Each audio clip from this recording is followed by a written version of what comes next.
Welcome to Divisive Issues, a comic book podcast where we talk about comic books. I'm Ryan. I'm Sly. I'm Phil. And I'm Darryl. We're back. We're back for the funeral. Previously on Divisive Issues, Superman got beat to death by Doomsday. Like we said, spoilers, Superman dies and Death of Superman. Yeah. Now we're doing Funeral for a Friend. Spoilers. Spoilers, it's a funeral for a friend. Yeah. Or, as the tree calls it, World Without Superman. Spoilers, it's World Without Superman. Yeah. Guys, you want to tone down the spoilers? Yeah, we're like fucking Game of Thrones podcast here.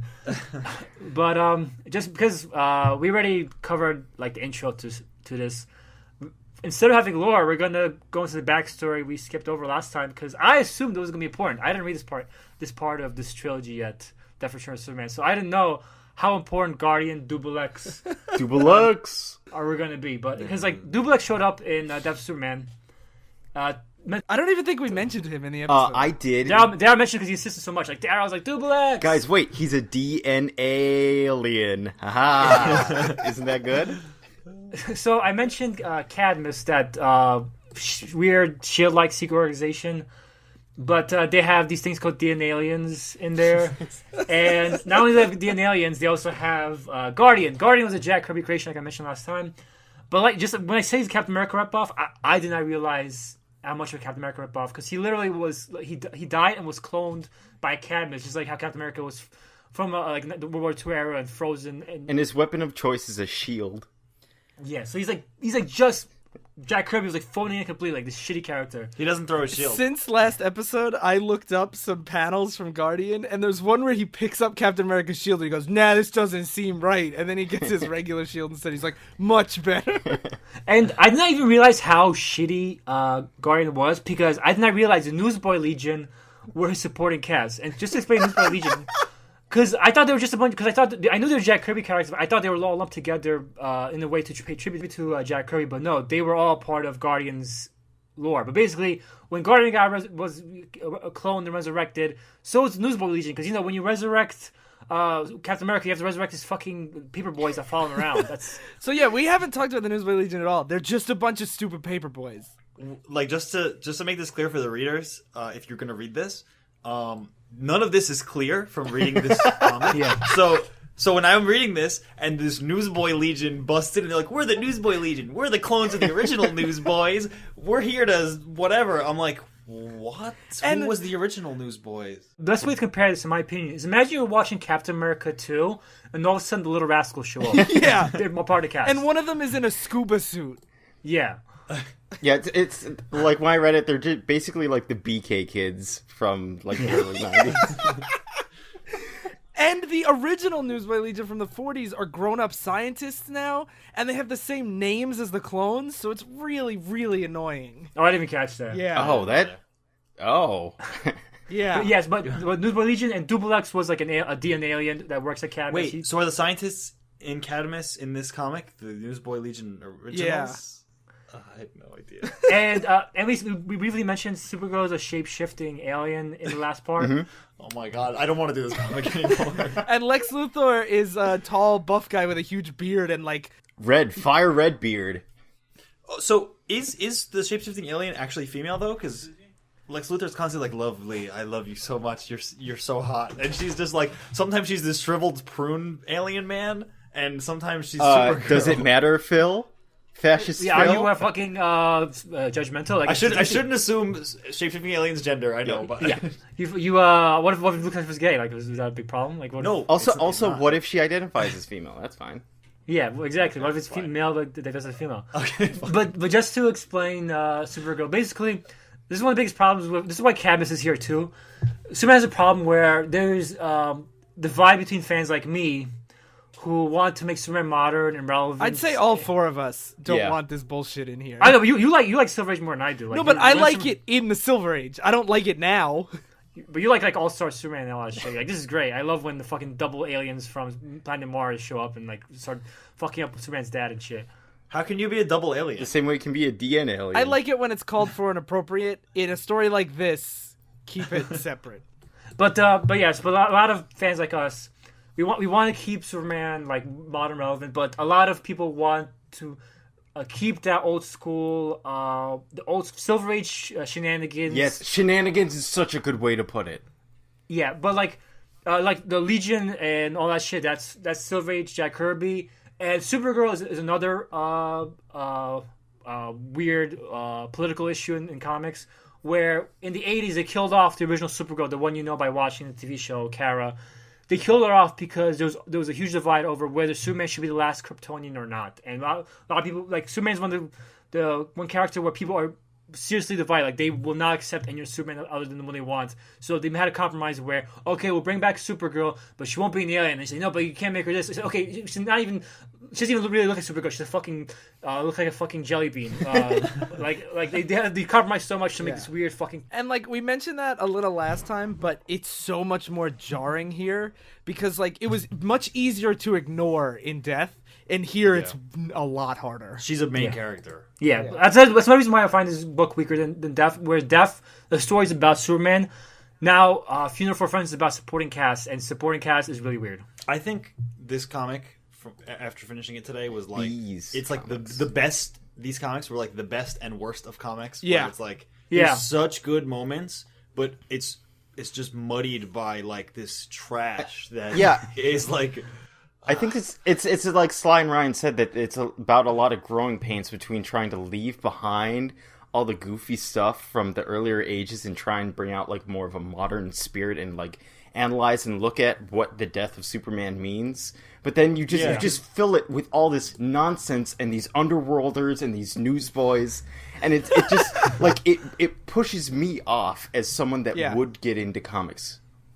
Yeah, because you said this one like isn't about Superman, but like the good scenes in here are about Superman, even though he's not here. It's like one of those stories where like his absence speaks louder than like him being here, because the way his absence affects everyone is a real testament to his character, and those are the best parts of this arc. But there's also the fucking Goonies running around with aliens. So So let's get into this finally. Okay. All right. So as Sly mentioned, it's both Funeral for a Friend or World Without a Superman. It's whatever. Creative team's basically the same as last time, but I think Carl Kessel joins in, and everyone else looks pretty much the same. Yeah. So it starts exactly where the last one left off, with Superman in Lois's body. What? Superman in Lois's arms. Oh, Superman's body in Lois's arms. What revisionist history are you reading?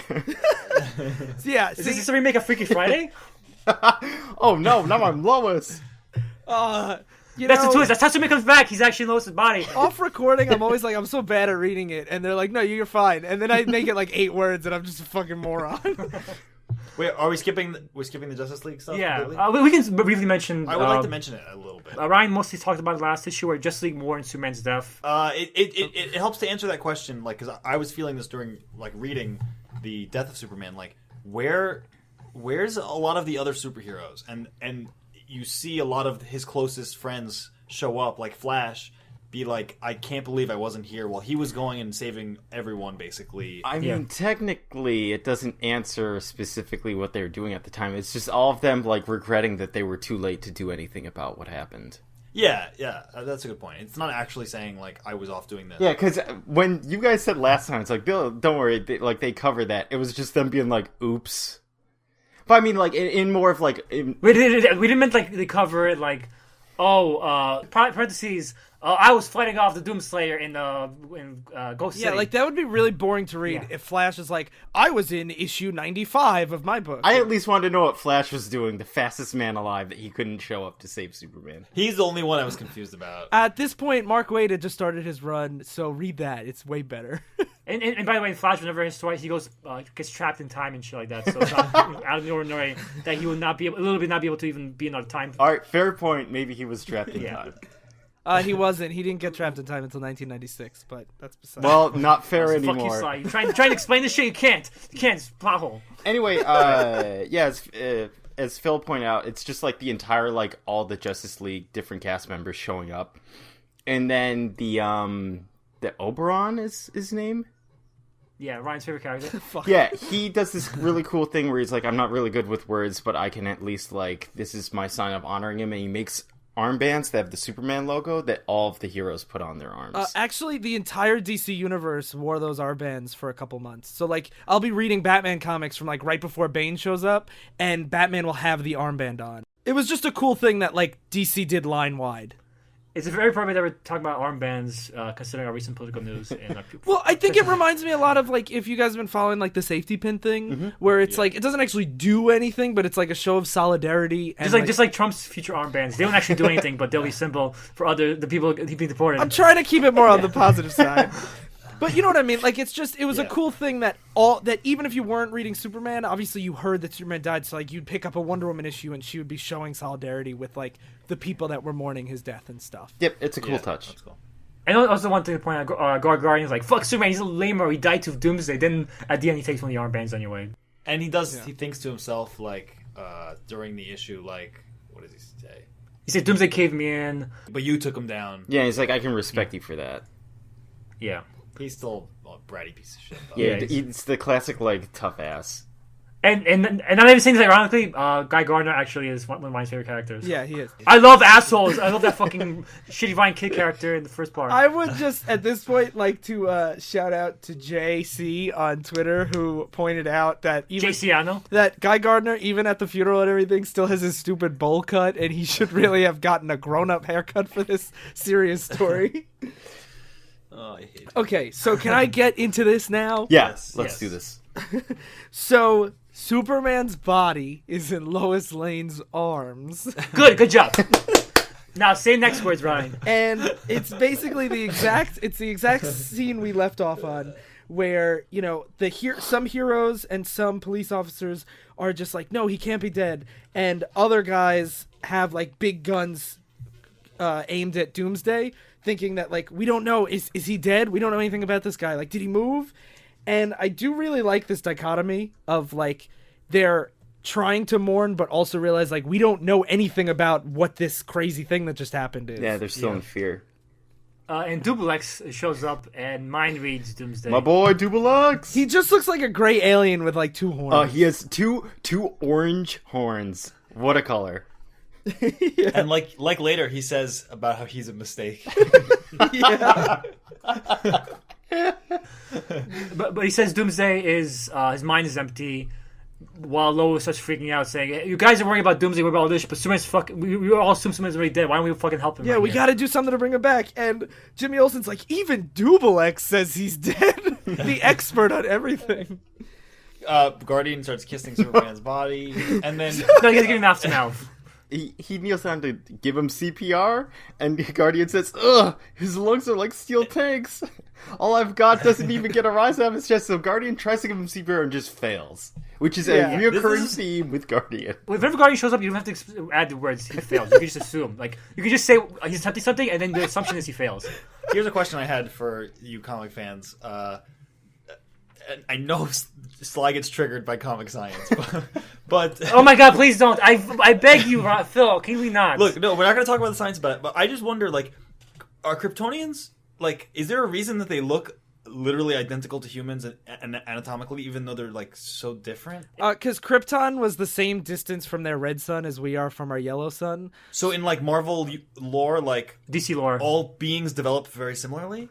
No, in DC, first of all, it's DC lore. DC, Second of all, whatever. And like in a lot of versions, at least in the movie especially, they point out, like, when they planned a place for Superman to live in, they planned one that, like, they searched the entire galaxy for a planet, and then they found one that looked exactly like Kryptonian, so that way when he grows up, he won't be looking like a freak. Yeah. Okay. That's not too bad of an explanation. Yeah, I was wondering, like, when they were, like, you know, dealing with his body, it's like he's so human, even though his skin can't be pierced by anything, and it's like, it just struck me as odd. But I guess if they look... Yeah, okay. Yeah, they picked it for that reason. So Dan Turpin, the, like, tough guy cop, finds Supergirl's wrinkly purple raisin body. It's like this raisin. She looks like one of those California raisins, if you remember from the 90s. She's even purple and everything. Yeah. And then big buff Lex Luthor comes and he's like, don't worry, I'll take care of you, my love. And carries away this, like, old little raisin alien. And he starts kissing her. Yeah. I love you. Yeah. I feel bad for assuming before. You can love a raisin, man. It doesn't matter. Yeah. As long as you learn and look back. Hey, we don't want to yuck anybody's yums, you know? So meanwhile, the police are trying to like use what are those things called, EKG paddles or whatever Yeah. they're called. Defibrillators. Yeah, defibrillators to like shock him, and they're putting the voltage up so high that the paddles are like melting because they're just. And also, Guardian's also actually useless here because one guy makes a comment saying, "Oh, we keep this the fib up. We're going to melt the paddles." And Guardian's just yelling at the guy, saying, "They melt the plastic paddles, but keep at it." He just starts yelling at this EMT guy. melt the paddles all over his skin. Yeah. Or like kill yourself because this is electricity going through it. Like, Yeah. Yeah. And then Lois is just like totally like lost. She's like, I don't know what to do. I don't know what I'm gonna do about Clark. Like nobody knows that he's Superman. Oh God, his parents saw it on TV. And Cat Grant, her like rival reporter. And also, Cat Grant was the interviewer in the last issue, the one who interviewed Superman. Yeah, she was actually an ex-girlfriend of Clark Kent's as well. Oh. Yeah. Yeah. And she's on the Supergirl TV show, so people might know her. Yeah. And she basically like shakes Lois, and she's like, snap out of it. It sucks, but like we have to move on. We have to like go to work, and we have to tell this story. Yeah, what's crazy here is like it's been like 5 minutes to be like shut up, it's time to get over it and go to Yeah, work. we need to do reporting. But keep in mind, in Cat Grant's eyes, this is the death of an icon, not like the death of her husband. Right. Like this is the death of like Martin Luther King. Like, yeah, Martin Luther King's dead, but come on, we have to report this news. Like, this is important Also, news. to point out, Lois was the reporter writing about the story. She was the one there. You Yeah. know, like she's Right, the right. one with the story to tell. She's the only reporter out of all of them that stuck around while Doomsday was beating the shit out of Superman. Right. Yeah. She's flying around the whole issue. Then we get the beginning of what we were talking about. Like, here's some supporting cast, nobody gives a shit, and we we find Gangbuster, who He's not Gangbuster yet, but he was Gangbuster. Yeah, at one the point. only reason I want to point this guy out is he was a major character like a couple years before, where he was like a social worker and he wanted to be a vigilante because like he was inspired by Superman, and he like did a lot of like little things like, you know, breaking up like muggings and stuff. And then the first time he got into a fight with a supervillain, he was completely paralyzed for years. And the reason why I bring that up is because that's kind of a theme that happens with his character for a while, where he like gets over, you know, he's inspired by Superman to do good, and he just can't live up to that legacy, and just he's not great. And like, even Like, though we don't want to cover him too much because in the story that's pretty much what happens too. Like, he fights a bunch of guys and he has to quit because he's getting his ass kicked. But I actually, even though like in this book he doesn't shine at all and comes across really dumb, I do think that what he represents is really cool if you know Superman history, where like Superman inspires us all, but sometimes you try to be like Superman and just can't. Yeah. Yeah. I want to point out his first scene because I think it's very relevant and also very entertaining. Where he's Cat Grant's boyfriend at this time. He's watching her on the news, and he's taking care of her son. And as he's watching TV, he says, "Dear Lord in heaven, Adam, your mom just said Superman's dead." And the kid says, "Yeah, big deal. Most of us kids at school die a big weenie anyway." And he changes his channel, starts watching cartoons. He's like, "Hey, I love this cartoon." And Gangbuster freaks out, saying, "Damn it, what the hell is wrong with you? Can't you think about anything about yourself? Superman was a friend to us all." And the kid starts crying and runs away. Like, And the way the panel's drawn, he grabs the remote out of his hand, but when I glance at it, I keep thinking he punches the kid in the face. It really does look I like wish he did. I wish he did. Oh, and I don't know if I should say this because this kid gets killed later on. Oh, wow. And they try to make it sad, but he acts like this the entire time. It's hard to get sad. But anyway, after the kid runs away, Gangbuster takes out his suit, and then the news comes back from a commercial break, and comes back from Cat Grant's reporting, and the news anchor says, "So I guess that Superman wasn't so super after all. This is the WMT news break." And news Gangbuster gets so mad he throws his fucking uniform at the TV screen and breaks it. His helmet. It's Yeah. not like his pants. Yeah. I liked this scene a lot because it's like he's looking at the uniforms like Superman could do it. He died for us, and I was sitting here like I hid away my uniform because I'm done being a superhero. Yeah. So then it's hearing the same broadcast. We see Superman's parents, and it's just one page, but they're saying like, you know, Superman's dead, and Superman's dad turns off the TV, and he's like, "Fool doesn't know what he's talking about." And there's just two panels of them sitting in silence, and then she goes, "What if they're right?" And then they get up and hug, and his dad says, "We keep on praying to the good Lord for our boy, Ma."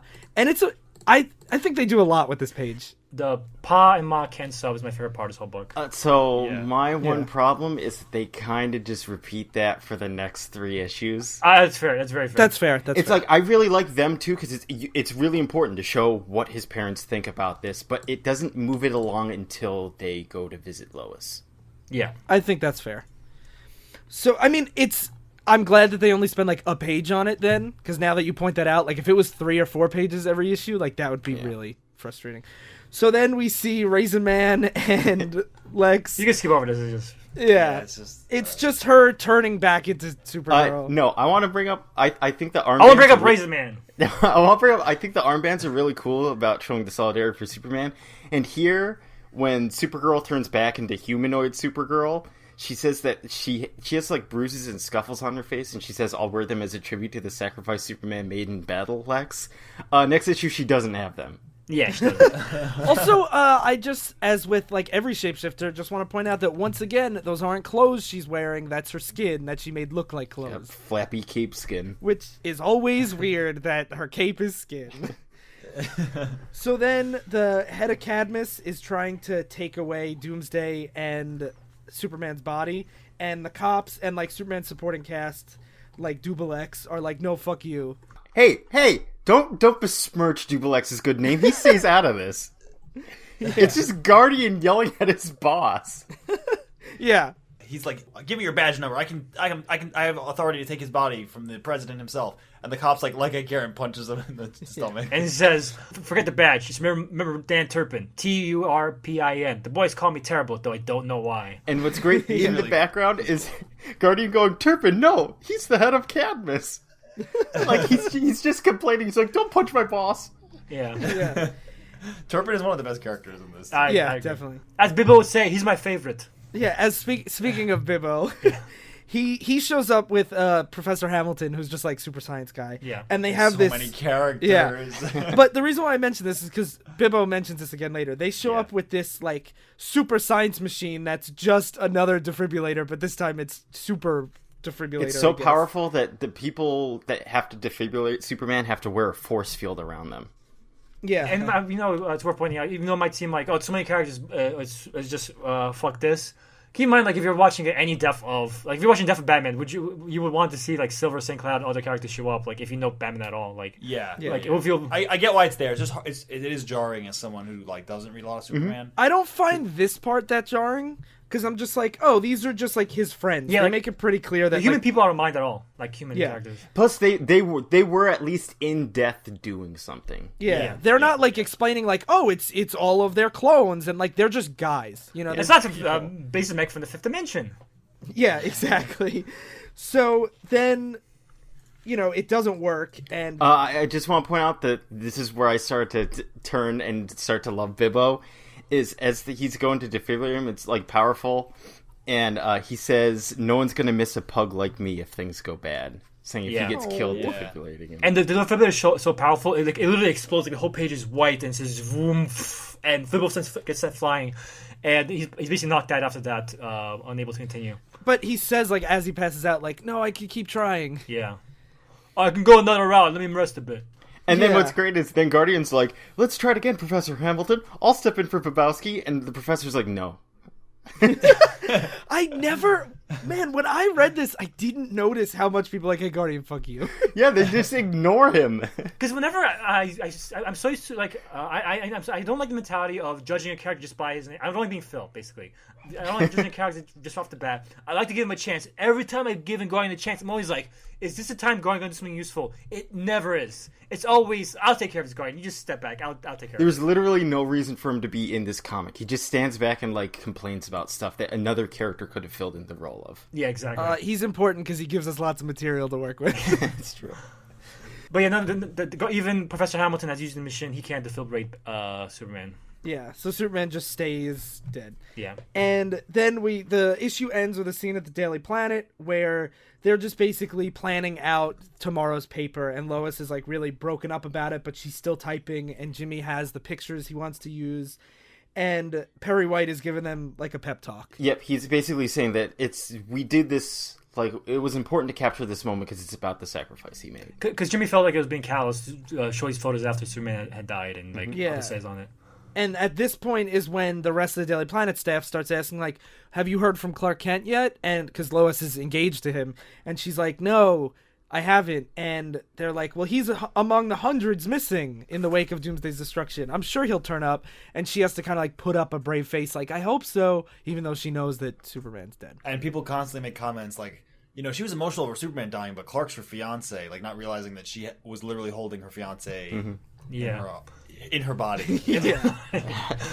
Just real quick, the thing I also want to mention, this issue is dedicated to the memory of Joe Shuster, one of the creators of Superman. So I guess he had cool. died around this time. Interesting. Yeah. Coincidence? So the next issue is Supergirl in Action Comics, and the cover is the old like Superman or Action Comics #1 with Superman lifting up the car. Except for Supergirl here. Yep. With her skin skirt and skin cape. Yep. And then everyone's just recapping about like what happened on the news station, but then there's a showdown happening between Cadmus and the Metropolis police inside of this the hospital where Superman's body is, because Cadmus wants the body of Doomsday and Superman. And in it, it's like the Cadmus guys point guns at Turpin and the Maggie? Yep. Yeah, Maggie Sawyer. Sawyer. You would think this is the one time Guardian would be useful. A standoff between the police and Cadmus. His organization. Because I believe he was a cop before he was Guardian. So you think this is the one time he'd be useful. Who resolves the situation? It's fucking Lex Luthor and Supergirl. and during the fight, he doesn't get involved at all. He says, we stay back while Supergirl and Lex Luthor takes care of this fight. Literally. Yeah, he calls Lex Luthor calls him like these flying drone guys just to start creating havoc. This was such a weird scene too, because it's like Cadmus works for the government, the like federal government. Yeah, like they're so it's like you have the standoff between the city police, the federal government agents, which have gotten too much power under President Trump, and then the private companies like mechs Who have also gotten too much power under President Trump. and it's like, okay, this is America's future. This is what after Trump will have to be sent down to resolve disputes between local and government officials. And the Guardians just in the background going, it's a time for unity. Give him a chance. Yeah. Yeah. And then Supergirl shows up and does like this big like psychic blast or something. Yeah, I forget she has these like psychic powers. Yeah. That knocks everyone out. Yeah, psychokinetic blast. Because she gets pissed off that they're taking Superman's body when she finds out. Like, they're doing what? She And says. then Guardian to his boss is like, wow, you're lucky that you're still alive. She could have taken you out. He's like, Paul, don't press your luck. And he's really sassing him. Well, you know, with Guardians always, whenever the fighting's all over and there's nothing else he can do, he starts acting like a big tough guy. Like, oh yeah, I could have taken Doomsday, guys. You know? Yeah, Superman, was all this destruction necessary? driving on his little motorcycle. Like I could have done I this. can't believe how consistently shitty Guardian is as a character. I told you, Ryan. We're I gonna told get. I hope we get like a write-in from some fan of the Guardian who's like, he's the best character. Yeah, the Guardian Defender. If there is a Guardian fan out there, that will literally blow my mind. I would not be able to believe that. Like, how can you like this character? There's nothing like about Maybe Ryan. it'll be like when you guys are like, "Oh, you haven't read his good run." He's a shitty character. But he then was reinvented by Grant Morrison. This writer really did something great with him, and his struggle with being impotent. No, he's one of my favorites. Yeah. So then Lex shows up with this guy, the mayor, and he says like the boss of Cadmus that the president wants to see him because he's in trouble. Because he says, like, the president announced that Superman's an American citizen, so an American citizen, you can't take his body for experimentation like any other alien. Mm-hmm. Yeah. Basically, they basically set these loopholes that the Cadmus can't touch Superman's body anymore. Which is ironic, given that naturalized citizens no longer have the rights they used to. Well, that's what Cadmus is. Cadmus is taking away. He's like, he's just a fucking naturalized citizen. This is Trump's America, don't you know, Mr. Mayor? Yeah, I didn't see his legal immigration papers. Yeah. He wasn't born here. Oh God, guys, we're doing it again. All right, so everyone disperses, and they resume with like getting ready to bury Superman, and then it cuts back to the Daily Planet, where they're rehashing like the same kind of thing, where it's like, I can't believe it's Jimmy and like the boss thinking it's like, oh, poor Loras, Superman died, and now Clark's missing. Like, this is just an awful day. She hasn't said anything. Lois? Lois? Lois? I said Lois, but I had another letter in my mouth somewhere. Slow Loras. Loras Tyrell. Loris. Loras Tyrell. So then they tell Loris to just go home. There is some inner monologue that I do really like with with Lois being like, I have to call Clark's parents, but I can't. What can I say to them? I don't even know what to say to myself. So they cut to Clark's parents, and the phone rings there, and they make you think it's Lois, but it's actually Lana Lang. Who I only know from Smallville, a TV show. Me too. But she, like in the Smallville TV show, she was Superman's girlfriend while he was in Smallville. Yeah. Right. Yep, and she's crying about it too, and it's like, he can't be gone, he just can't be, this has to be a mistake. She knows he's Superman, by the way. Yeah. Yep. Yeah, the only people who do are like her, Lois, and the parents, right? Yeah, all the people who know Superman meet up in the story, and it's literally those people. Yeah. And then it cuts to, like, other people in the diner talking about, like, the time that, like, Superman saved them from stuff. It just cuts to different countries and explains how like, in Russia, he saved them. In Japan, he saved them. Back during the alien invasion, he saved my men from getting blown sky high. And then in asterisk, Superman number 27. Yeah. I actually liked a lot of these kinds of scenes where it's like the impact he had on everyone is like obvious that like people aren't like in that Japanese scene, like people in the street are crying listening to this. Like it's not like people are just like whatever, Superman died. Like it is like a celebrity death. It's like it's more than that because he is. Apparently, everyone in the world could think at any time, like, if something bad happens, Superman will fly over here and save my ass. Yeah. Yeah, and they talk about, like, all the stuff they did, like, all of the medical supplies that he gave to poorer countries, and he saved lives when there's... I love that it's so much more than just, like, he punched that alien from Superman 27. It's like, he did a lot of humanitarian work and stuff as well. Yeah. Yep, and then it cuts back to the coroner's office. It's Lex seeing Doomsday, and he gets all mad, and he says, "It isn't right, just not right," and takes the chair and, like, smashes it over, I think, Doomsday, apparently. Doomsday's body. And he's all mad, and Turpin's like, "Don't worry, like, we're all mad at Doomsday," and he says, "No, you don't know, Superman." He thinks it himself. He doesn't say it. He thinks it to himself. Superman was mine to kill. Mine! I've been cheated of my vengeance. A monster has robbed me of that which I desired more than anything. I do love that. He's so mad at this whole story because he's like, I was supposed to kill Superman. because in the public persona, Lucas was like Donald Trump, a big considered like a. Well, this is celebrity. also supposed to be like the evil Luthor's son in the public eye. That's like, I'm not like my dad. I'm good. But it's very appropriate because Lex Luthor in the '80s was based on Donald Trump specifically. Like his first solo series literally had a parody to Donald Trump's Art of the Deal as a cover and stuff like that. Yeah. So and he seems like a nice guy, but he's really a monster inside, which is very appropriate. At least Lex Luthor pretends. Yeah. And also, Trump, as far as we know, isn't dating a Raisin shape-shifting. But it could be. No, Melania. Certain looks she gives are very raisiny. What? Anyway, I don't know what any of that means. So let's move on. Lois goes to look at she goes back to Clark's apartment, and she goes through and says this really sweet thing like where it shows the photo of Clark had of his parents and him and her together, and she's just reminiscing about how they were just co-workers. She didn't think much of Clark back then, and now tomorrow more people will keep reassuring her that Clark will turn up all right. And it's just her, like, basically grieving. Yeah. This is, I think, my favorite theme is Lois's arc, where it's, like, she has to keep putting up this brave face. Like, she has to pretend to be hopeful that Clark is, like, in some building somewhere. And, like, it's tough. I can't imagine what that would be like. Yeah, it's tough. I mentioned this to you guys before we started recording, but that I really like I understood Lois's plight, and I don't mean to be like rude or anything, but it wasn't evoking a lot out of me. Like I wasn't feeling like really sad or awful for her because she doesn't do anything beyond just being strong and being able to like withhold the what else is she supposed to do? Like she spends most of her just crying. Well, then we get to well, first it cuts to other Superman villains that are also like hearing about his death, like the Toy Master, Toy Man. It doesn't matter. It doesn't matter. Some of them are like fuck Superman. Some of them are like Superman's actually a noble enemy. Like I'm gonna miss him. And some of these random criminals are like, Superman actually saved my grandma's life. Like stuff like that. Yeah. And then Supergirl stops some robbery. Yeah. It's just a bunch of people fighting Supergirl. It's just supposed to establish that she's the new protector. Yeah, because they're like, oh, it's not even Superman, it's Supergirl. She's way weaker. And then she just beats the shit out of everybody. And they're like, She's never probably mind. 76% as powerful as Superman. Yeah. Oh, God. Well, what I was referencing before, like what I enjoyed seeing is it cuts to Bibbo, and he owns a club or a bar. He sees Supergirl fly past him, and he says, "Is it? Oh, nah, it's that Supergirl.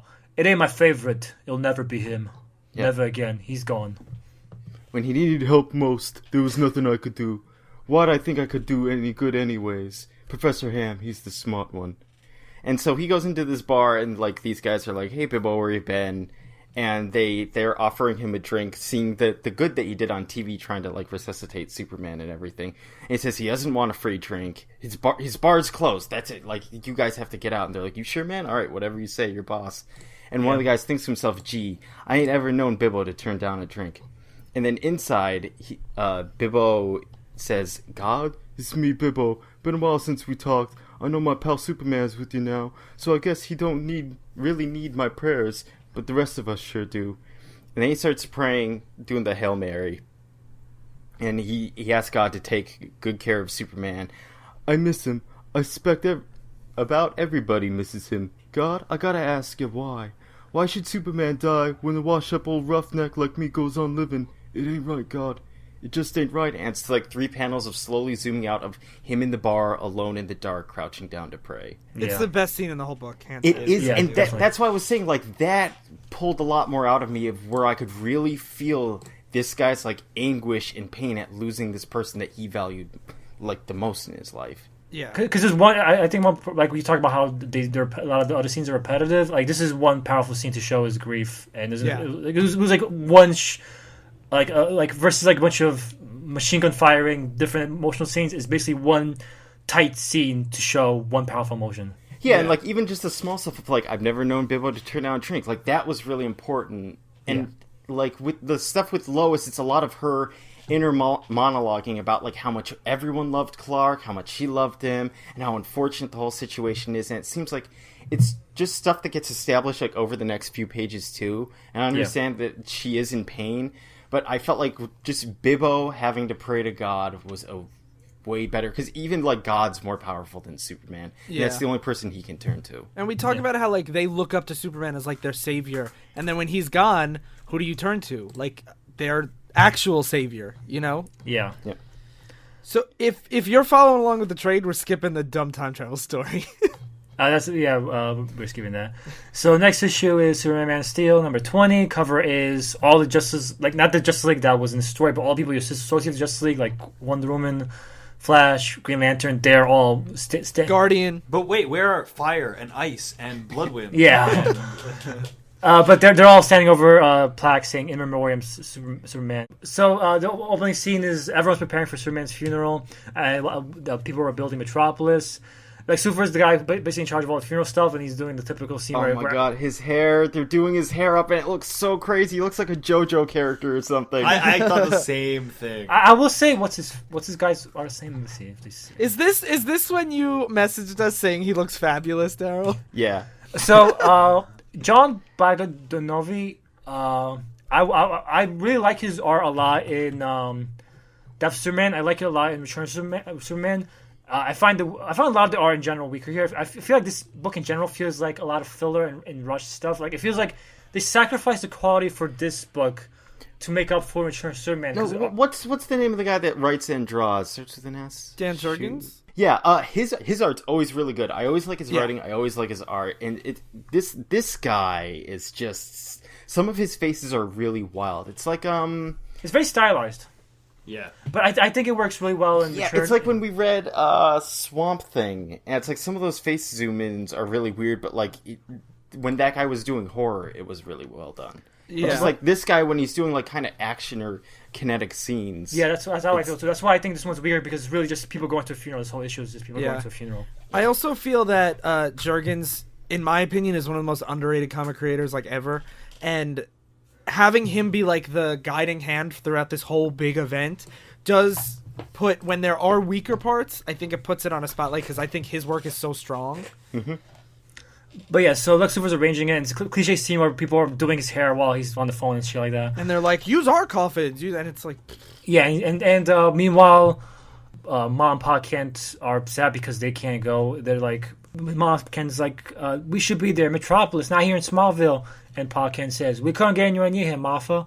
We lost a son, but the world lost a hero. They're gonna bury that hero full honors. And they basically, it's really sad because they can't go to their son's funeral because no one knows they're his parents. Mm-hmm. And Yeah, I like the, even though like Darryl said, this is repetitive. The scenes of Ma and Pa Kent, I did like them a lot because they're like basically distantly grieving for their son and have to keep it quiet because no one knows that Clark Kent was Superman. So they're just like, yeah. know. So Lois grieves some more. She's like a lot of her scenes is just struggling to make the call to Mom and Pa Kent because she can't bear to do it. So then at the funeral, they have a big parade. I don't know what do you call it? Procession Parade. They have a big parade. Like, yes, Superman's dead. all the heavy hitters are here, like Geoforce. They're called the cortege. And wait, I really want to point out, in this, it's people marching, and it's like the closest to Superman's coffin. There's Wonder Woman, and then Green Lantern, and then Guardian. Yeah. Flash is behind Wonder Woman and Guardian in the line. Yeah, he's obviously Guardian is one of the key players in the world. And we have just scenes of we have like a random scene of Lobo finding out Superman's dead and getting mad and beating up aliens. Ryan's favorite character. I hate Lobo. No, I wanted to point out this Lobo page is one of the ugliest things I've seen. It is so crazy, and I can't understand. When one of the aliens gets kicked by Lobo, his butt literally is on top of his head as he goes flying. Like it looks like a Battletoads. Yeah. That's Lobo. That is really everything Lobo. you need I was to about to say know about Lobo. Lobo's scenes are more like comedic. Yeah, like crazy looking stuff. Oh, this has an alien going hummina. Yeah. And again, we get more scenes of like random people just being like, "Remember the time he saved me from Random this?" people. Or, This like, is Keith. Yeah, but like we have random people here too. Like and Yeah. people just Keith the "Oh, we orphan got-" from last time is here too. Morning. Yeah. And it's just a lot of people being like, Superman's gone, so I have to be the best I can be. Like, I'm gonna comfort people that are in, hurting and stuff like Which that. I think that's really cool, and that's great, and that's reinforcing the theme of like Superman inspiring people to do their best. But every other page is just something like really kind of silly and goofy. Yeah. I feel like you're, at least with the funeral procession part, you're allowed to like sulk and have a sad issue. Like you don't need Lobo to show up and just do the stupidest stuff. You don't need possible. Batman to fight a terrorist. I 100% agree with that. Like I don't mind the scene of Lobo showing Lobo finding out and being mad, but it shouldn't be in this issue. It should have been like I agree. Like another. And issue. it shouldn't be if it's going to be all the wonky stuff that can be in one chunk instead of breaking up these sad scenes. Oh, yeah, 'Cause definitely. Like you said with Keith, like it really does show him being inspired to do good because he's getting bullied. Someone else is getting Someone's bullied. getting bullied, and Keith steps in and helps the kid and gives him his cat to play with. Because he's like, this is what Superman would do. Superman wouldn't like this. He wouldn't think it was fair, just picking on somebody just because you're bigger. And he goes to help that kid, and it's like it's such a good scene to show how like everyone thinks like I can be a better person if I try to be like Superman was. But it's sandwiched between two goofy scenes, like the Lobo scene and then this scene where there's a political terrorist in the crowd preparing to throw a bomb into the crowd, and Batman shows up and starts interrogating him. And the guy's like, he's like hanging him off rooftops, saying, "Don't drop me!" Yeah, it's classic Batman where he's dangling someone off a roof. And he says, "Don't tempt me, but Metropolis is Superman's town, and for today, I'll play it his way." And he ties a sign around him saying, "Please arrest me." So he And brought that sign with him, I guess? Or did Yeah. the guy hang there while he wrote it out? And then they showed the Morlocks feeling sad. They'll be more relevant later on, but fuck them for now. There's a good scene of Bibbo. Let's say Bobo, what they call him. Bibbo, where a guy is like selling Death of Superman merchandise, and Bibbo gets mad, saying, "Oh, you got no respect." And the guy says, "Look, man, Superman saved my family from a burning building, but now we're on the streets, and I'm out of work. Man, my family's got to eat somehow." And the guy, Bibbo, thinks Superman was a favorite because he was tough, but he always tried to help the little guy. Much as I'd like to smash this twerp, Superman wouldn't like it, especially after all the trouble he went through saving him. And he basically takes all the guy's merchandise and buys it. Yeah, he buys it off Yeah, him. I thought this was such a cool resolution to this thing where he's like, I don't want you just selling stuff based off Superman's death, so I'll buy it to support you. So he buys it all and then gives him a job. Yeah, he's like, come see me tomorrow. I can give you honest work. Yeah. And so the funeral in earnest starts happening, and they start carrying out the coffin. we get a scene where Jimmy. Oh my God, god! it really is every other fucking page. It really is. It's like fucking the mob tries to extort fucking Jimmy Olsen for a picture. To be fair, this out of all the fucking characters, this guy's one of the guys that appears again. This mob guy, he becomes relevant in Return of Superman. But out of all the fucking characters, not Guardian, not Gangbuster, but this guy. The body structure and the faces of his like henchmen is so weird. I think it's great. But they basically they want to extort Jimmy for his photos, and Jimmy's like, "Get the fuck off!" when he punches the guy, and then that starts. They take out their guns to try to threaten Jimmy, and then Robin shows up and starts fighting them.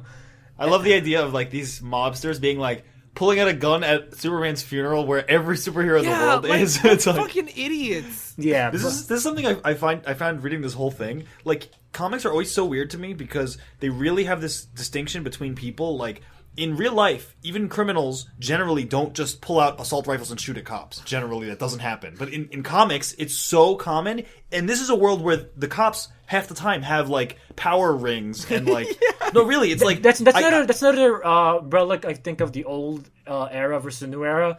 Because comics are from we're always the mentality that villains have to be black and white, and a lot of times they can never win, so a lot of times they end up becoming comedic. Like that's why Joker became like a more comedic villain, because in the 60s, in the beginning he started out killing people, but then it became a joke because if they kept on going around killing people, the prudes and the parents were bitching about him, saying you're making this guy murder people and stuff like that. So. And that's the really stupid, pure evil criminals still appear in like this era of comics. Yeah, it's just it's always like such a weird mentality because it's like the comic universe assumes that people are either just good people completely, or they're such degenerates that if they constantly throughout these issues they keep saying like, is that a cop, whatever, and they all pull out machine guns and just start shooting into the car. Well, it's like any like cartoon or anything. Like if you watch like My Little Pony, like a lot of the villains are like just villains. Like I love being evil, mwahaha. Like that's how they usually not really. Not in My Little Pony. This squad is not a pure like a Lila being. No, he's about anarchy. Guys, what the fuck is happening? But like if you watch most cartoons, maybe not a pony, but like most cartoons, like G.I. Joe. But like G.I. Joe, Master Universe, like you fucking have Skeletor, like I was man. It's most things aimed at kids are black and white, and for a long time comics. Because they had to be, because any adult comic was banned after a while. Yeah, I feel like this was another like growing pains of like, are we stuck between the Silver Age or like a New Age, where you're treating like all villains are simple-minded and stupid, even though you're establishing that now these superheroes know each other and they can like go to each other's cities. It's like, why would someone pull out a gun when Wonder Woman and Green Lantern are next to them? Yeah, yeah. But so the Green Lantern and Wonder Woman step in and try to stop the mobsters. They're fucking super powerful. Yeah, they do stop the mobsters, but what happens is it starts a riot in the crowd, and like Supergirl goes on the big TV screen saying, "Everyone, please calm down." But Mom and Pa Kent are watching on TV, and Mom and Pa Kent are commenting, "Jonathan, I can't stand to watch what doing the funeral," and they have to turn it off, and basically they say, "Mom, honey, turn the thing off. We'll say goodbye to our son our own way." Like basically, the actual funeral of Superman is a farce to what Superman actually was, and they say we're gonna do it ourselves. We're gonna have our own private funeral, kind of like they did in Batman vs Superman, where they had the big spectacle funeral and spoilers. Fuck you! We fucking watched the movie after all these fucking months. Don't watch the movie. No, but we fucking made a review about it. I'm just kidding. I don't want to see. In defense of all these like Ma and Pa Kent scenes that kind of feel the same, is that they are in different comics. Yeah. So it's important to establish like their thoughts in a different comic each. And it's usually in reaction to different things happening in them. Yep. And so then Hillary Clinton and Bill Clinton are there in happier times when Hillary still thought she might become president one day. She definitely was like, give me 20 years, I'll be president. Yeah, and they basically gave a speech saying, "Oh, Superman was great, we love him." And finally, Lois gets gumptions to call Mom and Pa Kent, but it's too late. They already started their own funeral process, and they have a box of his stuff, like a scrapbook, a teddy bear, a baseball. It's the place where he landed and crashed, and Ma Kent is thinking about how she reached in and lifted into his arms, and we didn't know where you came from, but we didn't care. You are ours, the sweetest little baby in the universe, our gift from heaven, and right from the start, we loved you with all our hearts, and heaven gave you to us, and now heaven has taken you. And the art, it has a parallel panel where it's Pa with the shovel and her like holding the memory box, and then it's them like as much younger holding baby Clark from the rocket, and it's pretty effective. Yeah, I'm actually tearing up looking at this again. This was a really sad scene. Yeah, and as they're putting the box in, she says, "The things you love, the things that matter to you most over the years, Barry gone, like you are." And as after Pa Kent buries the box, he says, "It's not enough. It feels empty as hell." And Ma Kent says, "I feel like nothing can plug the hole in my heart." And Pa Kent says, "Like nobody needs us now. Almost like there's no reason to go on living." Cut back to the funeral as they finally bury. They finally cover Superman's coffin with his tomb. They say ashes to ashes, dust to dust.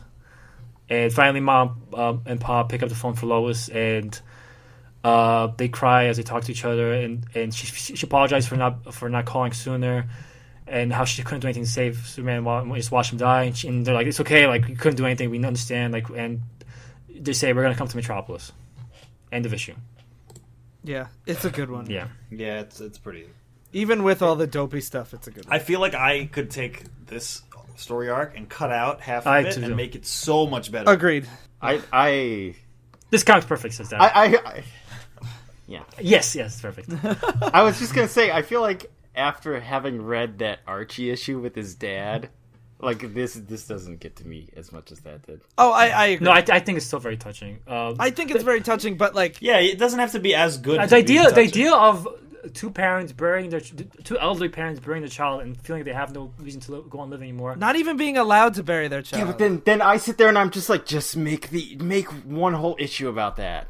That would be so cool. I agree, but that's what me and Phil are saying, that if you cut out all all the stupid moments and just made it like more compact, shorter story, I think it would be amazing. I think in modern times there would be a whole issue about it, but in the 90s they felt like you need to have action, so we have to have like Lobo and Batman.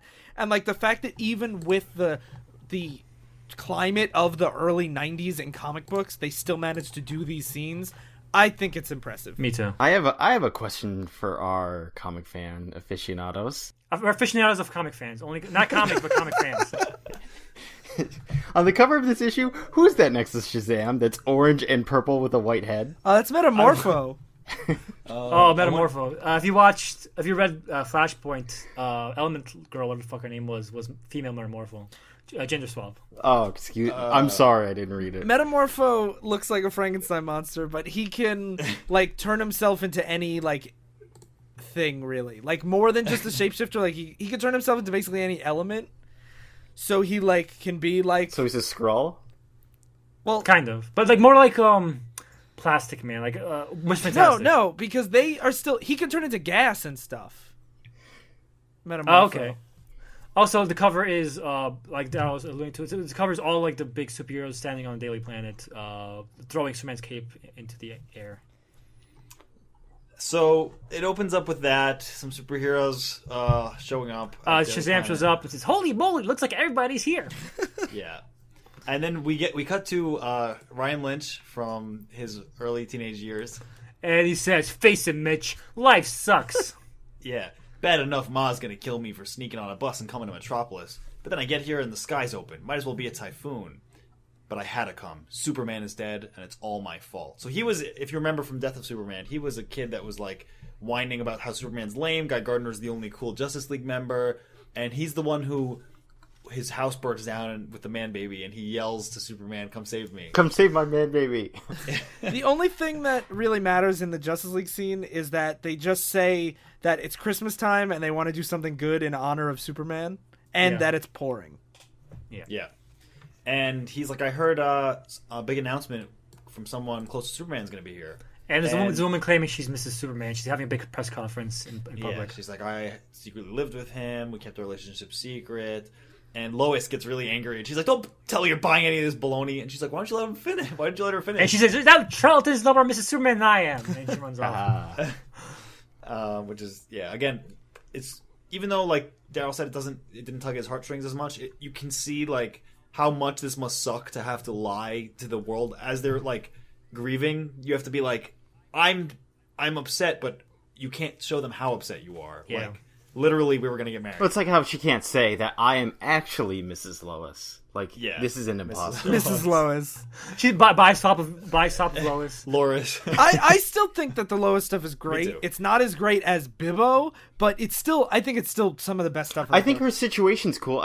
She doesn't get anything out of me. Where I'm not like, oh man, Lois. My problem is like it just feels like there should be more of a plot here. There's a plot later on, but it takes too long to get going. Like it feels too much filler going on here. Yeah, I can see that. But anyway, Lois leaves Jimmy at the conference, and Jimmy's sad by himself now. And then we see angsty Ryan Lynch is here just in the rain by himself with no money or anything. And Like real Ryan Lynch in college. yeah. And Jimmy also shows up, sly, and he's like, "Hey, are you waiting for someone?" And he's like, "The woman who just walked off said that lady up there wasn't really Mrs. Superman. Is that true?" And Jimmy Olsen's like, "Yeah, that was a fraud. But let's like, what are you doing here?" And he's like, "I just want to talk to someone who knew Superman." And he's like, "Well, I did. Let's go get food." And he buys him lunch. Yeah. And then we cut back to Lois, who is going to Clark's apartment. This is a good page. This was my favorite part with Lois. Again, grieving, like having to go into the apartment that, he gave her the keys to come to his apartment. What it is the narration boxes are just small like sentence fragments where she's like, Clark's apartment, fumbling for the keys he gave me, trying so hard not to cry, in an elevator ride that lasts forever, yet ends too soon. Don't cry, Lois. Last time I was here, don't cry. Clark and I... And it's like it's very effective. It's sort of like back in the Boys with like the narration boxes that were all like just thoughts when those guys were talking to them. Yeah, but everything was like jumbled and confused because it's like this is a really good portrayal of like where her mind's at instead of like comic exposition all over the place. Yeah. How hard it is. It's great, just like The Boys. Yeah. Like Simon Pegg scene. Sponsored again by Simon Pegg. Thanks, Sly. It ends with her thinking, "I'm alone, so terribly alone," as she thinks that Mom and Pa can't enter the apartment and hug her. Yeah. And Lana Lang shows up too. Why did you say her name with such disgust? I forgot her last Lana name. Lang is here. So I was like, not Lane, that's Lois. So then we cut to the where Metropolis Post Office, right? The JLA goes to the Metropolis Post Office, and they're like, "Hey, we wanted to see like how many letters Superman got," and they were like, "Wow, we expected to see a lot, but not this many." And fucking Guy Gardner here is like, "What a bunch of dweebs!" Bet every one of them asks for something. And Wonder Woman's like, "Shut the fuck up, Gardner." and Nightwing, is like, Nightwing. You read Batman: Cacophony. Yes. Yeah, that's where you would know Nightwing from. that is where I know him from. So he's reading, like they start reading some of these letters, and it's like, "Hey, this kid wants Superman to bring him an artifact from another planet," and Aquaman's like, this guy wants him to find a lost city of gold and share the profits. And Guy Gardner reads one that says, "This old gal is terminal and seems about to kick off. She wanted Big Blue to help her find her son, who split over 30 years ago." And someone, who is this person? That's Dr. Light. Okay, Dr. Wyrie? Dr. Light builds Mega Man. Yeah, she builds Mega Man in front of the mail office. Mega Man. And they're basically like, all these people were writing Superman for help. Maybe we should help out in Superman's place. Like, some of these are crazy. Like, this farmer had so many droughts, and he's about to lose his farm. They want Superman to help make the rain happen. I don't know. And Wonder Woman says it must have been extremely difficult for Kal-El to read these stories and know that he couldn't possibly help everyone. Yeah. And it's again showing, like, how much the whole world depended on Superman, and how Superman had this struggle where he's like, I can't help everyone. Although he still has the time to go on news shows while these people are like, please help. God, you're never gonna let it go. Like, you can never work on a new show ever. Like, I know, and I get it. Well, again, when you're basically omnipotent, like you should be doing more important things. But again, it's I think so. Someone brought up this just a few weeks ago. I talked about you can't do work all the time. You're gonna go crazy. Yeah, he does these things to keep him connected to humanity. Like I'm just imagining like Phil, if they had a Saturday morning breakfast cartoon where they literally had Superman just turning a wheel every day to power it from the energy, because they say, people are dying from lack of power in these countries. You're gonna let them die Superman, and so Superman literally became a slave, and that's not what Phil wants, basically, right? No, I know, I totally understand it. Like, we all agree here that like we need someone who's starving needs food, and we don't need our fucking 3DS games, but we still buy those instead of donating our money. And like all people do this, where we like know that we have to do something. Like there are things out there that are more important than us, but we still spend money on luxury. Like, And you really, go we should- insane if you focus on everything you have to do. If you try to do everything. Yeah, and I do get that. I was just making a little jab. I feel like one of the big differences, though, is we're not strong like Superman is. You can save someone's life if you gave up your computer and donated that money, though. Like you literally, You could. literally could, but are you gonna give up your entire life to just help everyone else? Like you have to live your own life at some point. Divisive Issues is officially endorsing never helping anyone with anything. Yeah. No, it's Philanthropy is evil. That's even why the whole point even has a secret identity, because people assume all Superman does all day is fly in space and save everyone. And Oh Superman's my like, I god, can't- we're becoming Ayn Rand supporters. There are many Superman stories that addressed what would it, like, even in continuity stories where he's like, I'm gonna give up the Clark Kent identity and be Superman and 24/7 help people, and he always becomes a god figure that like society counts on too much. And it's I always think it's an interesting discussion to So have. he's capable of doing all that then? He's not. That's another thing. He's not really. He always goes crazy. And then not even that. Like he has to deal with governments and shit like that. People saying like you're interrupting yourself in affairs too much and shit like that. Like can he make it rain? no, he can't. No, he can't. Once he gets a lot of money, then he can make it rain all day. And then, so we get a different twist here, where instead of just people asking him for help, we do see some thank you notes too, and you get this weird stretchy man like hugging. That's elongated man. Whatever. Wait, Yeah. What? isn't Mr. Plastic stretchy? Plastic Man, you mean? Yeah. Okay, this isn't important at all, but DC wanted a stretchy character, and So they got 3. and Marvel had Mr. Fantastic, and DC didn't realize they'd already bought the rights to Plastic Man, so they ripped him off, and then we're like, oh shit, we already have Plastic But Man, wait, so now we you have said Metamorpho is also like plastic. Man. No, Metamorpho turns into different things. Why is stretchy man such a commodity? Like we need more stretchy. Elongated Man is my favorite of them. Plastic Man's the best of all of them easily. Daryl's gone crazy. You like him? Do you like Elongated Man more than Mr. Fantastic? Yeah. Reed Richards? Wow, you don't. I guess you don't like Fantastic Four much. No, I love Reed Richards, but I love. Oh, so, okay, Elongated so Man. so now Ryan's a fucking poser, not even liking Fantastic Four. Like, the whole entire No, team, he- he's like, the entire team is shit except for Reed Richards, but Reed Richards shit too. So fuck. I can like one person more than I can like him more No, than I like the stretchy man who's less popular. I have Blue Beetle, Booster Gold, and Elongated Man. They're my favorite superheroes. I like Elongated Man. You never heard of him? Yeah, I'm a big hipster. He's also in the Justice League era with Blue Beetle and Booster Gold. That's why I love him so much, because it's good stuff. But fuck you guys. Daryl, I hate all these. Okay, fuck all I these blame people. Daryl. Then I wasn't blaming your pick. he's that you literally like- only in this panel. It's Yeah. just funny that there's so many stretchy men. okay, I don't want to talk about this, please. He's literally just on this panel. I beg you, Sly, please stop that. You know how I feel? You like it, Phil, when you talk about comic science? You want me to bring it up again? I'll You talk want me about to comic be science. Gay Man Trivia? You want me to do that? Elongated Man gets his powers from a mystical soda called Jingold. all right, that's been divisive. Oh wait, issues. you're joking, right? Nope, that's a real thing. Phil, you want to make the Civil War of stuff you don't talk about comics? That's every issue that we read. I don't want to talk guys, he's on one panel. about. I hate this show. Get me out of here. Don't even call him by name. All right. So, all right. They read some thank you letters, and they're like, "Wow, even in the face of this disasters that people are experiencing, people still take the time to write a thank you to Superman." And then we cut to Jimmy Olsen and Ryan Lynch in the restaurant with Bibbo, I think. Yeah. Yeah, and he starts saying basically, Ryan Lynch starts saying, Superman found Doomsday at our house, and it's my fault that Doomsday got away. Because Superman went to go see his family. When he yelled out for Superman to see his family, and Superman did, and then that gave Doomsday the opportunity to go to Metropolis. But as if, like, if he fought him there, like, the JLA would have been much help. They were fucking dead. But, it's still, he feels guilty. Yeah, it was the same thing in the JLA episode we skipped where Booster Gold was like, I wish I could have done more for him. Yeah. Yeah. A lot of people feel that way, but, like, honestly, like, oh, Batman was there, like, what? What would you have done, Batman? You're acting like this isn't a thing that every grieving person does. Like, what No, could I I know. have done to stop That's why this? I said... Phil thinks every Green person is purely logical. Like, oh, his death was acceptable. Never give to charity, and just, if you're sad, just fucking get over it. Yeah. What I said was that he says this, like, as if he could have done anything, but then I said, but it makes sense why he felt this way. I say it's a stupid, like, it's It's a stupid illogical, bullshit, these fucking dumb human fucking feelings he has. but it's normal. But it's a normal feeling. It's not all these fucking weak people who fucking feel these dumb emotions. Sly's been amped up for some reason. Like, no one attacked him, and he's just mad. The elongated man fight really got me up. Like, fuck you, Phil. How dare you?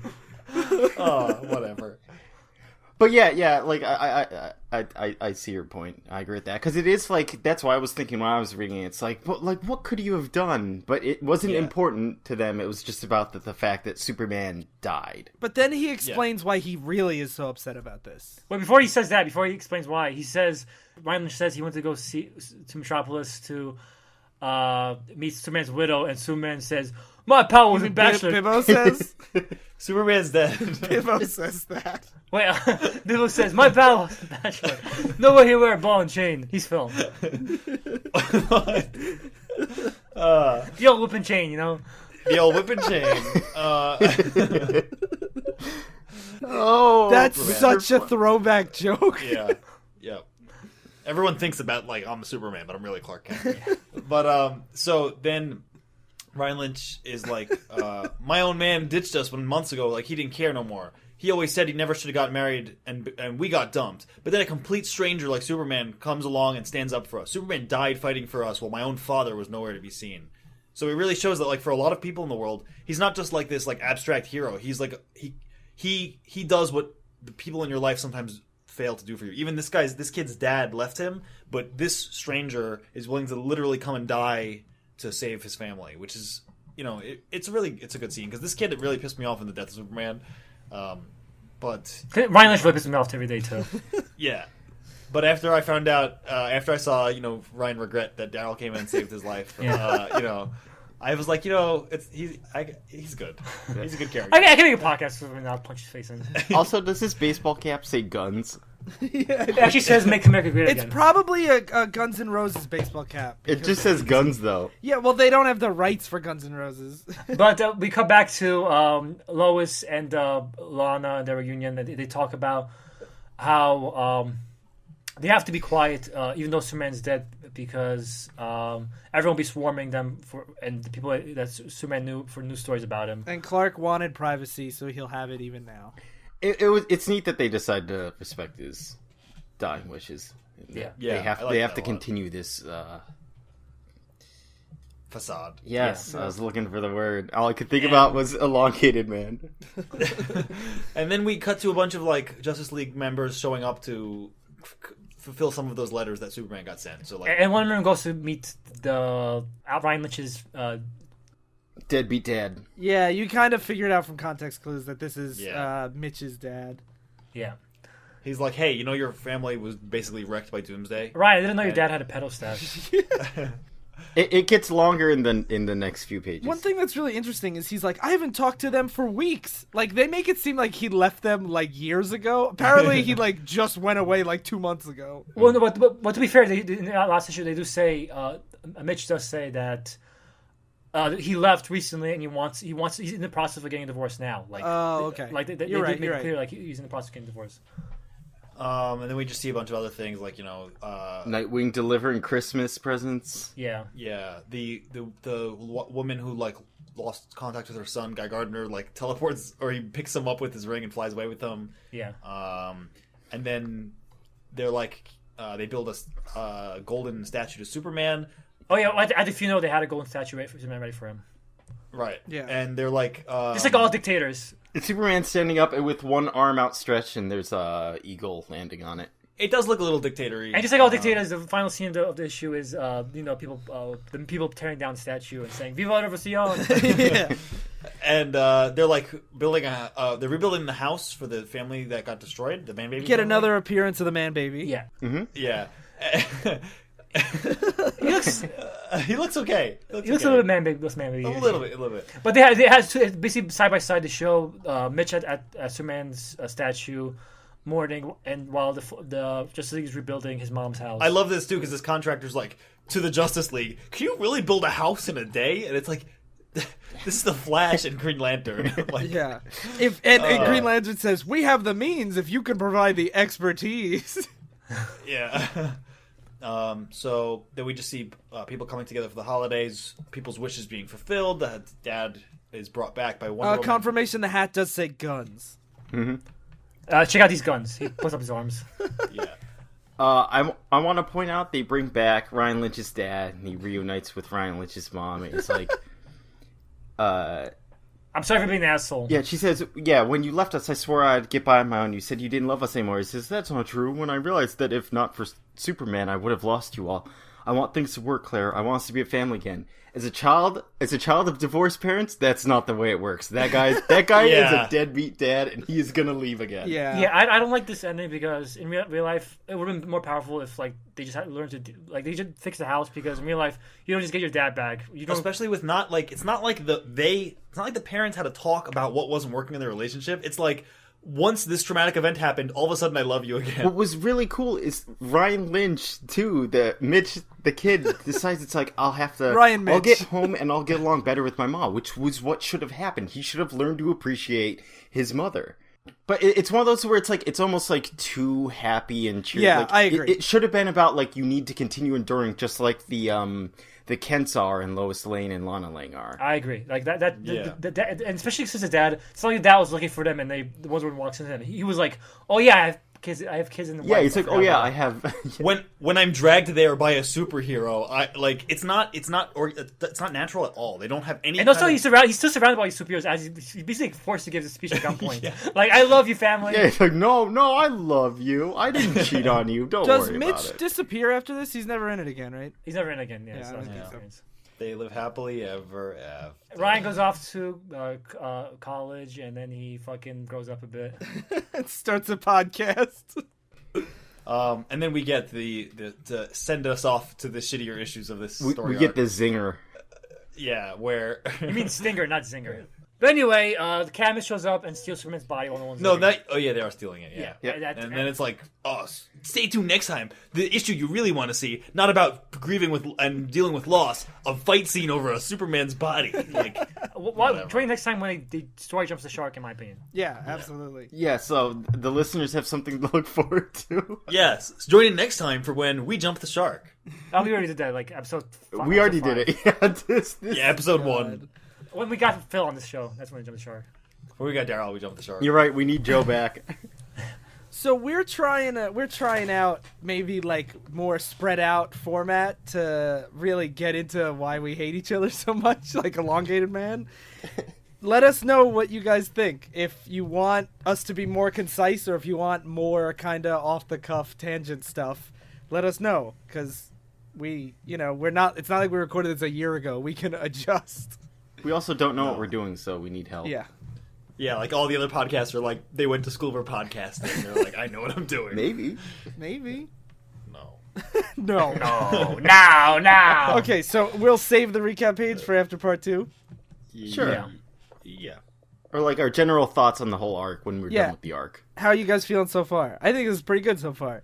I like the first half a lot. Yeah. I like it too. I still think there's a lot of ups and downs in it. Where it's like, I feel like the death of Superman was all full of like, this is really cool and you should read it.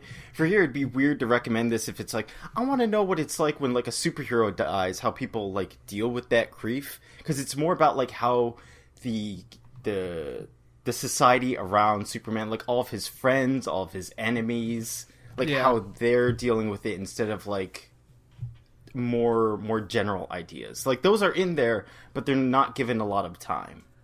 Yeah, definitely. It's still very comic-y, and yes, yeah, it's weaker than Death, but I still would have liked it if it kept this tone throughout, but it doesn't. Yeah, agreed. Yeah. So I hope you guys are stoked for the rest of it. Yeah, it's gonna be awesome. Yeah. Just to give you guys a little teaser, there's a telepathic seal. And there's also a man in just his undies out in the rain. And we didn't even get to Newsboy Legion yet. Oh, okay. Shit. And more Guardian. Lots. In fact, lots of Guardian. Okay, so first time in a long time, we have time for a letter. We have to literally cut our show in half to have time for it. All right. So, the question is, hey guys, I've been reading comics for only a few years, and I've barely read anything not published in the last few years, especially anything in the greater Marvel DC universes. If I should start reading older comics, why and which? I like Hulk, Doctor Strange, and Green Lantern at the moment. I don't really have any desire to read older comics. Most things I've read I read either started or rebooted recently, so I don't feel like I'm missing out. Basically, I need you to tell me whether I should feel guilty about missing decades worth of comics. P.S. Has anyone read The Amazing Adventures of Cavalier and Clay? I have not either. Which I have not. I have not. I have not either. It's apparently a historical fiction about two comic writers during the NYC comic boom in the 1940s. So this is kind of a question, I guess, more for me and Ryan, because I don't think Darryl and Phil is better than me. Hey, I liked the early X-Men. Oh yeah, you the did. Uncanny X-Men stuff. So, The one thing that I want to address is when people say older comics, some people are talking about like the 90s, some people are talking about like the I think 50s. he's talking about reboots and stuff. I think it's just something like I'm just going off like the New 52 and like Marvel Now stuff and like going from there. Yeah. Which I think is a huge mistake. Yeah. Well, everyone, to quote Joe, Joe didn't come up with this idea of everyone's comic is someone's first comic, but I was very much like, I got to start from the beginning. I don't want to miss anything. I'm going to be so confused. I don't want to, Yeah, that's how I feel with a lot of media, where I'm like, I want to start at the beginning for this. But old co-host Joe brought up something that has stuck with me for years, where he said, think about when you meet somebody in real life. You don't know their whole story right away. You kind of just jump in where they're at, and you pick up clues as you go along. Now, when you talk about the fucking Newsboy Legion, obviously that's not as possible as, like, learning about somebody's, like, romantic history. But I do like the idea of there are jump-on points, but I don't think you have to start at the beginning as much as I used to. Especially because in a lot of comic book characters, the beginning's, like, not accessible at all. Because it, like... Well, my opinion is... I know I feel like I'm increasingly in the minority here, but I love the history of a lot of comics. Like, I do appreciate that newer books are more ditch all the old stuff and just act like none of it really matters and just tell a complete story in and of itself. But I feel if you just stick to the modern stuff, there's a lot of stories. Oh, no, I'm not saying to avoid old stuff. stuff. Well, that's what Jig's asking, like, why should I feel good about reading old stuff? And I'm saying, there's a lot, like, reason why I love old stuff is because I feel like a lot of character status quo is, like, there's very few characters I find their current status quo to be their peak. Like, just for example, X-Men. If you're interested in X-Men at all, the era that most people would think of when they think of X-Men is easily, like, the late 90s, like, the early 90s, I mean, or the late 80s. Like, the characters are from that era usually, like the cartoon era. If you read the modern comics, you'll see all these characters like Pixie and Rockslide and status quos are very different. Like Emma is dating Cyclops and Wolverine are like the new Professor X and Magneto. They're having a civil war. Half the mutant population is dead, and you're like, what the fuck is happening? And like, so if you go for a status quo you're familiar with, you're not going to get that with some modern comics. And that's true. I think some status quos are more interesting. Like I think Green Lantern was more interesting like 5 years ago when he got kind of rebooted by Jeff Johns, and I thought he was also really interesting when he got in the 90s when he was rebooted by Jeff Johns like 10 years ago. Yeah, 10 years ago. But like now I think the modern stuff is. Wait, 10 years ago wasn't the 90s? Yeah, I know we're old, right? But like I feel like in the 90s, for example, Green Lantern, Hal Jordan, the most famous one. Like now. That Hal Jordan we see now is like in the fucking movies is fucking Ryan Reynolds kind of shit, which I don't really like at all. But in the 90s, he was more like the wizened veteran. That's my favorite Green Lantern style. Yeah, mine too. And because of his moral code, he actually went against the Guardians and actually murdered most of them because they refused to help him in an event we'll talk about probably at some point. Spoilers. But you can look it up, like Green Lantern history. If it's not even canon anymore. But that's what I mean. Like it's no longer canon. No, but so you're talking about all this history, and like it can be really interesting. But is it worth to actually sit and read through so many comics? Here's the thing. There's eras that are really, really good. He mentions Hulk specifically. Hulk is a character that when he first got introduced, his first miniseries isn't great by any means, but. Pretty soon after that, Stan Lee does some really, really interesting stuff with him. I think when you read older comics, a lot of them stand up really, really well as stories. Like we talked about, he mentions Doctor Strange too. Stan Lee's Doctor Strange rules. It's awesome. Yeah. But like Hulk is, I think when you read older stories, you have to have a little more patience. Because like the first 6 issues of Hulk are pretty boring. And then the first 6 issues of Hulk, by the way, it was before they even introduced the element of Hulk turning into Hulk because he was mad. It was really the testing phases of the character. He turned into the Hulk at night, and he was more like a literal Jekyll and Hyde character. Oh, yeah. Hulk was like an actually smart creature who wanted to destroy humanity. It wasn't until the first series ended and Stan Lee started a second one that they also made Hulk more childlike, that a character wants to be left alone. And also, a lot of the older stuff has much more radical status quo shifts. Like, think about comic book characters now. Look at early Spider-Man. He's only in high school for like 20 issues. And then he graduates and goes to college and totally changes his look, his supporting cast. You don't really see that anymore. Like, Batman's going to have the same supporting characters. They might introduce a new one, but they're never going to stick. Yeah, and Batman's like the same age. Yeah. And also Phil's asking, is it worth reading those stories? Like, was it worth reading Death of Superman, Phil? Yes. They rebooted this Death of Superman 2, and the new version sucks. Like, most of the new rebooted versions suck. Like So you're saying specific arcs are worth reading. not like all. if you, I'd say if you hear if you hear a arc or run and it sounds interesting, give it a shot.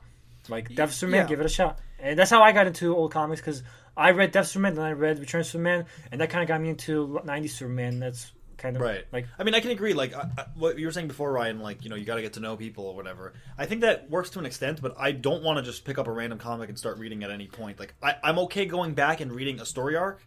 Like, that's okay. Yeah, for well, me. in the age of the internet, we're not going to the comic book store and pulling a random issue out of a box. Like, Right. you go to a forum or a podcast and they recommend things.